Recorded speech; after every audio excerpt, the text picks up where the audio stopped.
Right now we are setting up a shot. And if I put the light on for a second so you can see, Martin is trying to set a shot with a frame so that we don't have all the junk. Here's Martin. He's awesome. This is the camera. And you can see Shawnee here trying to set up the shot. Looks good. So yeah, we're kind of moving things around. I want to interview you guys. The documentary about the documentary. Actually, we could have talked about that since we've kind of been part of your life for a Yeah. year. I think that'd be interesting. I made it. Oh, should you still filming? Yeah. Oh, then forget it. Then I'm not telling that story. This is so. Yeah, trying to make it look cool. All right, I'll turn it off and you can tell me.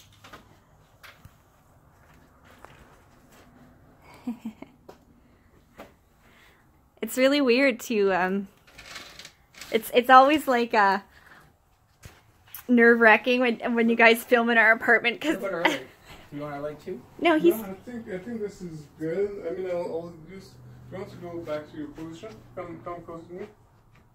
Are you still filming? yeah.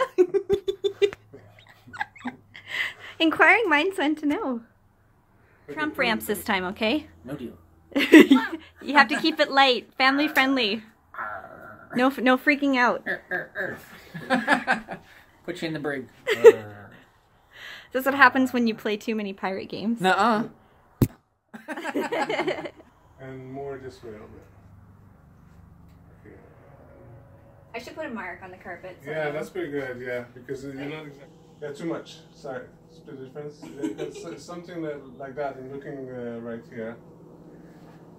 You can see. Good.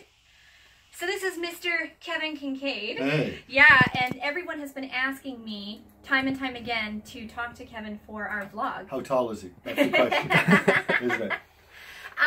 Do you remember when we met? Yes. Do you want to tell them? I thought you were Daryl Hannah's cousin. We were casting for a commercial for Blue Cross, and we needed someone with braces. I didn't know anybody. 3 people came in. You were one of them. You were late. Your hair was wet because you'd gone to the old address that I had mistakenly put on your audition time or date or whatever. Yeah. And when you came in, I was like, oh, you know what? I liked her. She had a great look, great energy. And I thought, you know, I probably should find out a little bit about her. And then you told me you were a mermaid. And then, like, 2 years later. Yeah, here we are. Yeah. Yeah, and we're almost finished shooting it. Yeah. Editing it. So, are there any particular challenges you have found in shooting Mermaid specifically? The only challenge I had is not getting enough footage. I want to shoot more and more. It's just so... He wants to follow me around for my whole life, pretty much. Well, the underwater stuff is unbelievable, right? I mean, I think we should go for 7 years. Yeah. Or 8. I've seen some documentaries like that. You'll want to quit the TV show after that. Well, no, I just figure we'll do the spin-off with Torrin. Like, you know, like when I'm too old, then Torrin's going to take over. Pass the, what would you pass? The conch. Yeah, the conch, yeah. Oh, Jesus. 2 years, I'm doing the jokes too. He is. You know, he giggled the first time I used a mermaid pun, and now he uses them. Oh, they're the best. They're the best when you come up with them. Yeah. When you're like, I mean, I'm definitely so good at it. Don't be so shellfish. Love that stuff. Yeah, it's awesome. Yeah. So out of the stuff that you've been present for so far, what do you think was the most interesting? I think I was freaked out the most by the Mermaid convention. Yeah. Just everybody, like the mer people. Seeing all the mer Oh my people. gosh, that blew me away. That really blew me away. That was a nice gender neutral term. The mermen appreciate that. The non-binary. The mer peeps, man. The mer peeps. The mer peeps. Yeah, no, that's what I loved about it was I realized that, you know, it's Were you shell-shocked? Everybody's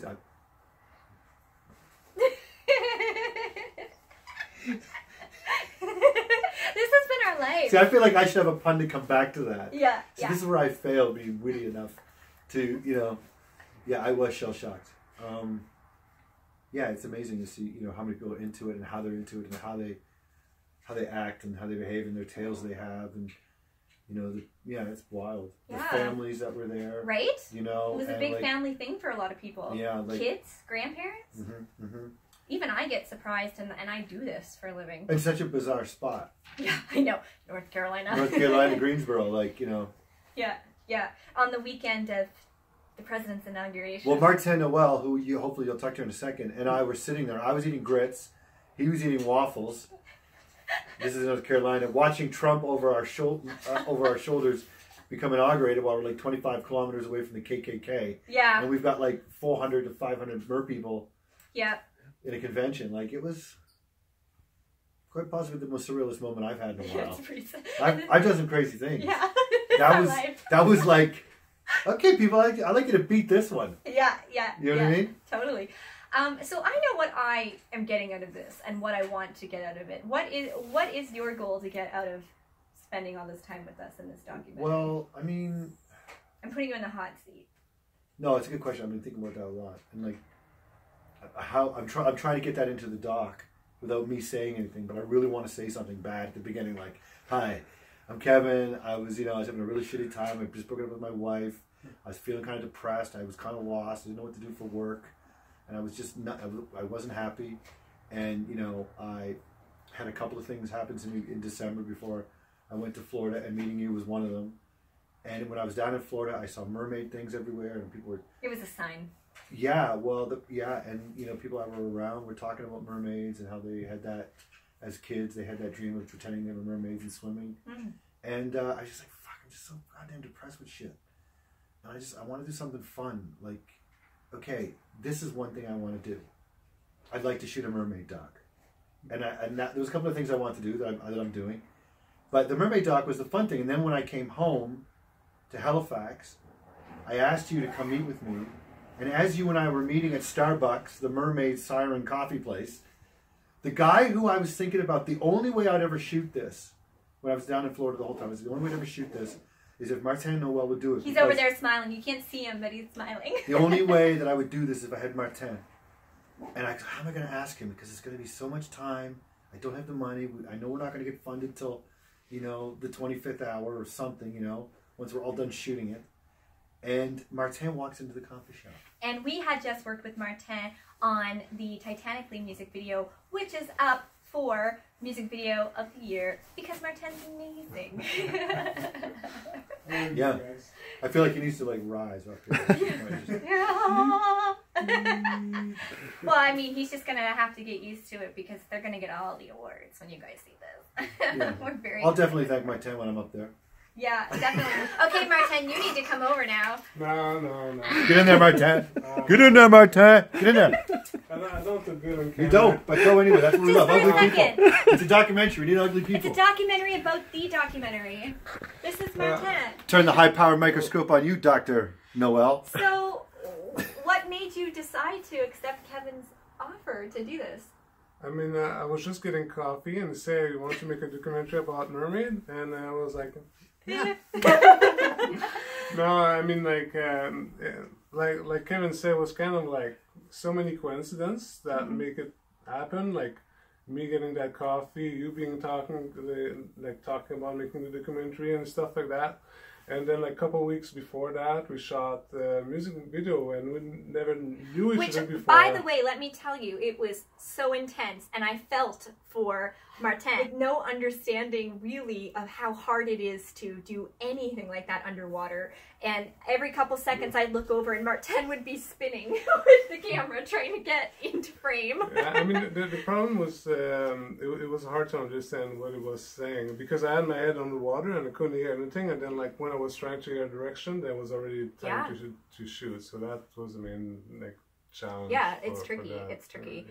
But you did such a great job, and now that music video is up for an award, and it was just featured on CTV just the other day. They showed it. Yeah, it's been featured a lot, but I got to brag, and I was like, look. Cool. So, what have you found was the most interesting thing through all of this so far? Memorable. Memorable. I mean, the thing that I found more.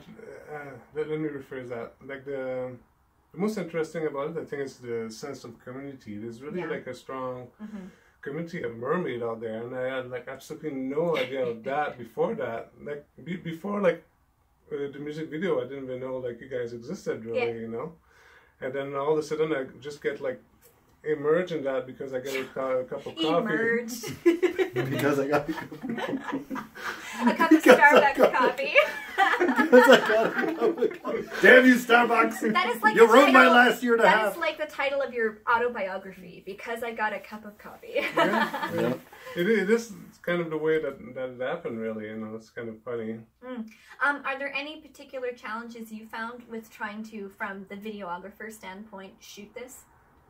I mean, it's just getting like you need a lot of footage, and I think it's like managing all that footage, the raw footage, and the editing pursuit is kind of tricky. So I hate doing that part, so all the power to you. yeah, I mean, like we probably have like I don't know, like probably like a few hundred hours of footage. I think so. And like in my opinion, that's not even enough. I wish like we had more, but like going through all that, it's like really is like a challenge. Tedious. But, Yeah. you know. Okay, come back, Kevin, because I'm gonna hug you both. Thanks, Thanks, guys. Oh, I'm so thankful for you. This has been such a magical, amazing journey. And so Kevin and Martin are sort of wrapping things up. And you guys are working on the editing thing, and we did some voiceover stuff today. And I'm going to California in May, and we're probably going to get a little bit of stuff there. And then we'll see what happens, guys. Yeah. So we hope you'll watch it. Best fishes.